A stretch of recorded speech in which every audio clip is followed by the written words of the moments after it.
This is Hannibal here from the HannibalTV.com. I just finished watching the Rampage Jackson podcast with Ric Flair on as a guest, and I would say it's one of the most entertaining interviews I've seen of Ric Flair since he's been doing these podcasts to promote his Woo energy drink and his weed gummies. Rampage Jackson actually eats two packages of the weed gummies, which at least the first package they claimed was CBD, but then he said he got high off of it and he ended up eating a second package. So Rampage Jackson gets funnier as the interview goes on.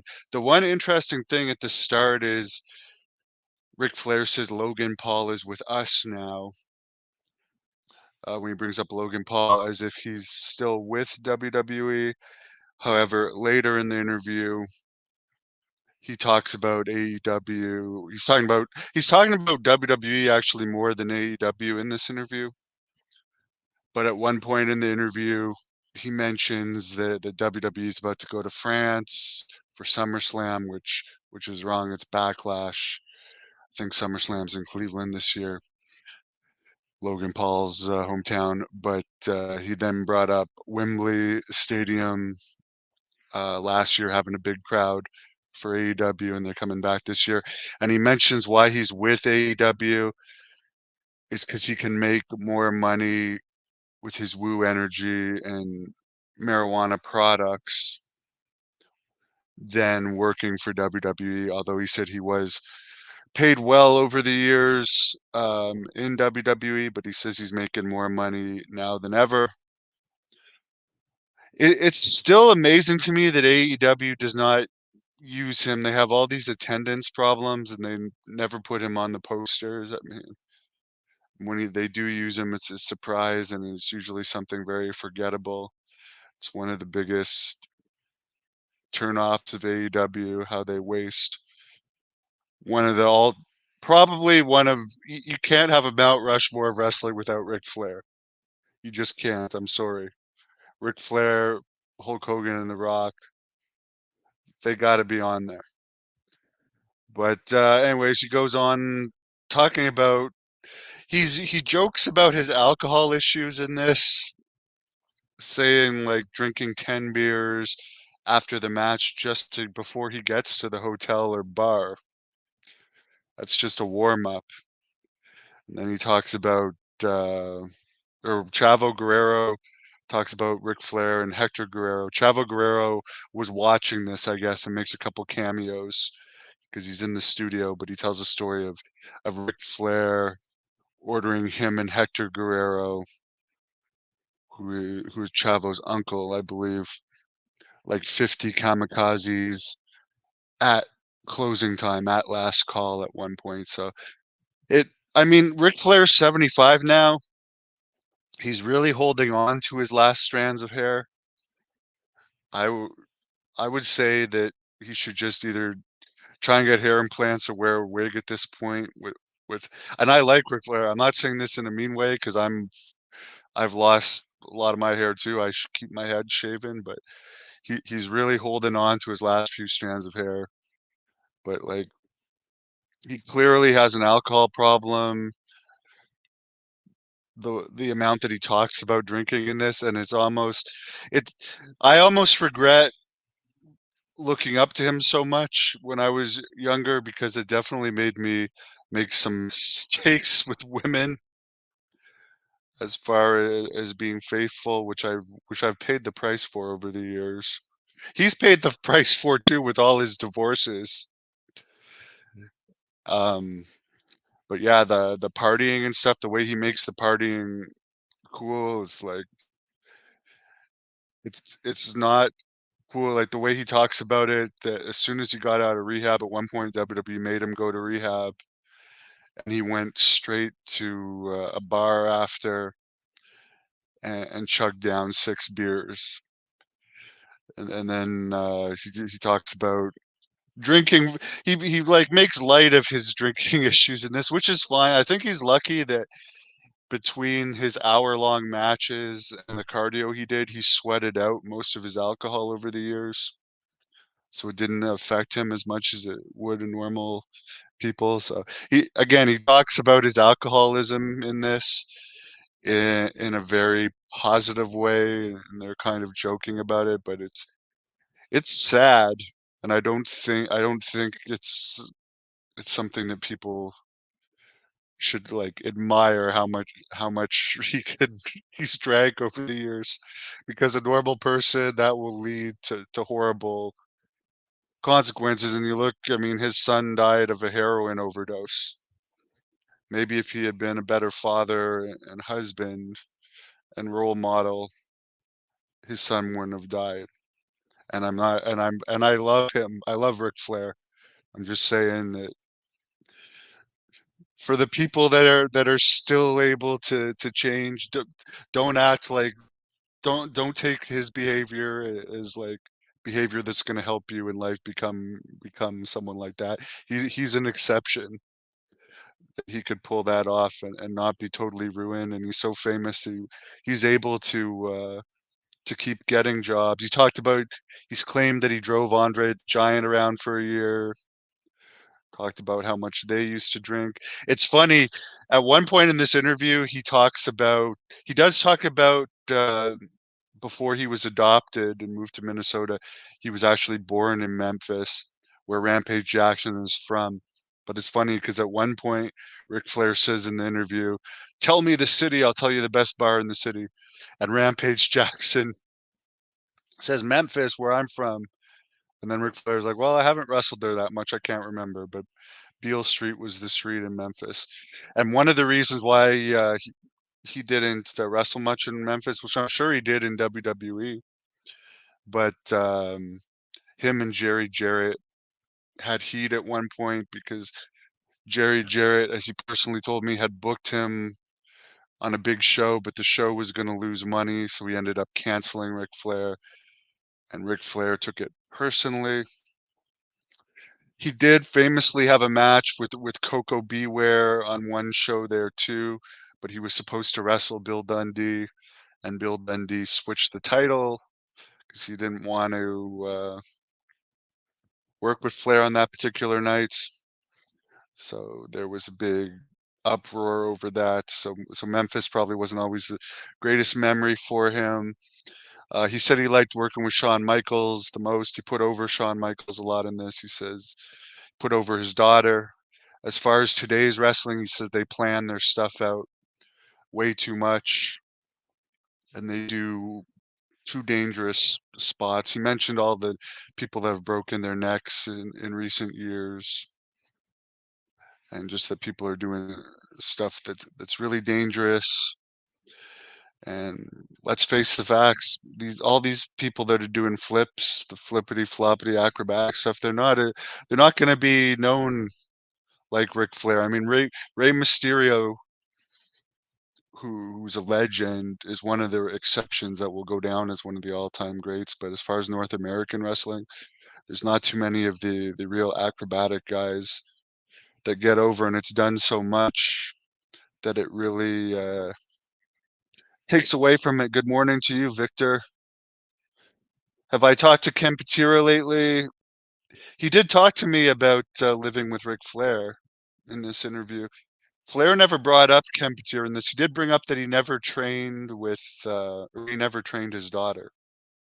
He said he discouraged his daughter from wrestling at first, but once the son died, that she really wanted to make it in wrestling, and no one can argue that she's done amazing.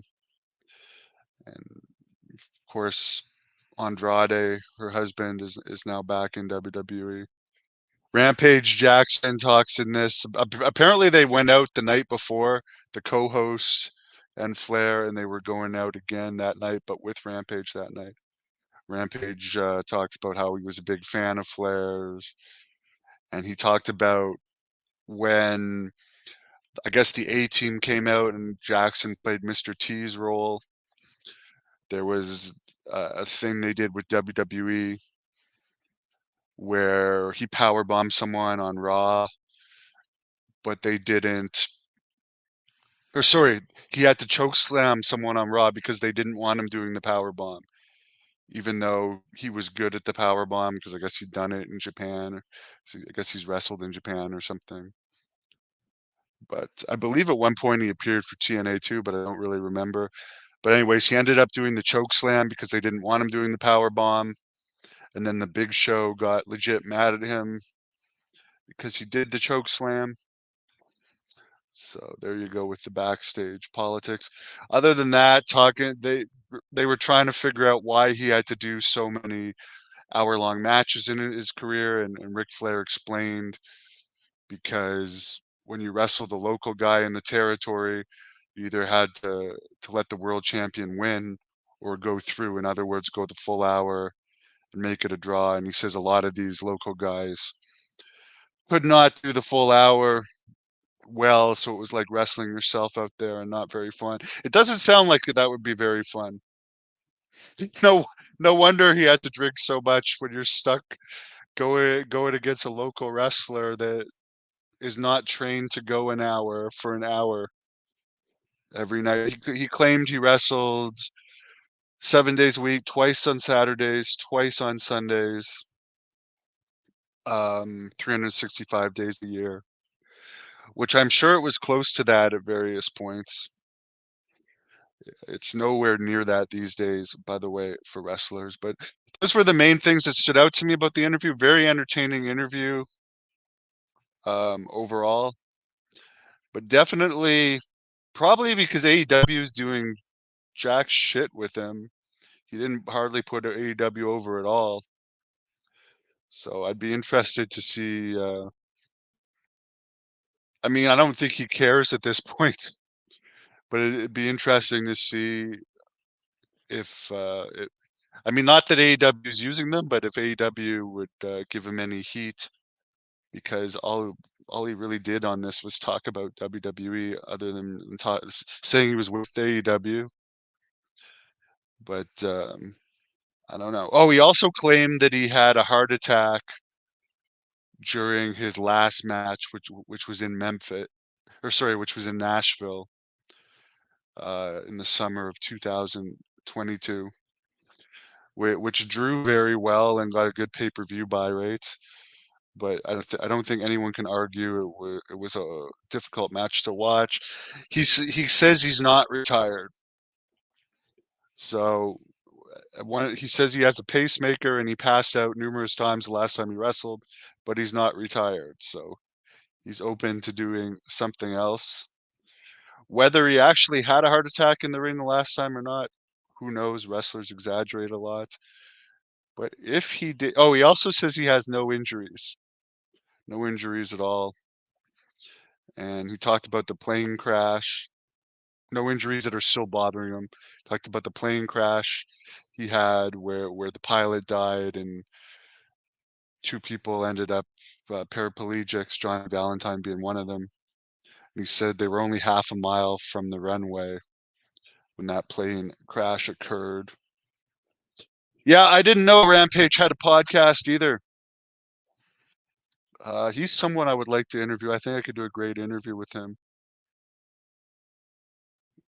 He wrestled for 9 seasons freestyle. Good. I wrestled freestyle quite a bit.